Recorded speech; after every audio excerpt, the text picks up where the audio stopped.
Okay, so today I did lat pull downs 3 times for 15 reps, incline dumbbell bench press 3 times for 10 reps, hammer curls 3 times for 10 reps, and then I did like a supine tricep raise, so laying on your back and then just boom in front of you. Did that 3 times for 10 reps, and then since my shoulder's been kind of acting up, I've been trying to work in a lot of rotator cuff stuff in. So I did banded internal rotation and banded external rotation, both 3 times to failure. And to end out the week, I'm going to finish on Krebs cycles and the ETC and kind of how those connect. So the pyruvate from the glycolysis process actually loses the CO2 due to breathing, so exhalation, and you're left with acetyl-CoA, which leads directly into the Krebs cycle. That acetyl-CoA comes in, binds with a 4-carbon molecule called OAA, turning that into citric acid. It goes around a chain, losing carbons until you're left with an OAA, hence the cycle. During that point, NAD plus comes in 3 different times, and you're left with NADHs, and 1 FAD plus comes in, leaves with an FADH, and ATP leaves at some point during that cycle as well.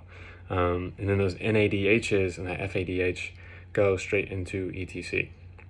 So your NADH kind of goes into the little pump system that are inside the mitochondria, or in the intermitochondrial space.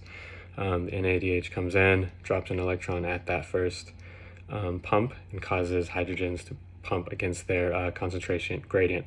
So it goes through, first pump produces 4, that electron then moves to the next pump, produces another 4, and then it goes to the third pump and then only produces 2 because it's kind of lost its charge through. And then FADH does the same idea, but it skips the first pump, goes straight into the second one. So it goes to the second one, pumps out another 4, goes into the third one, pumps out 2. So now as you get that buildup of H pluses, they don't really want to be there. So they try to go back through their concentration gradient, and they go actually through ATP synthase, which basically works as a turnstile. And so it takes 4 of those He pluses to kind of turn the style to create ATP. And so now with kind of those electrons being in that third pump and like that buildup, we have to figure out a way to get those electrons out. And how we do that is through inhalation, so breathing again.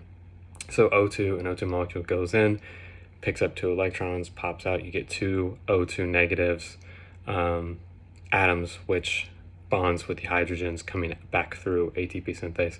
That's how you get H2O, which is metabolic water.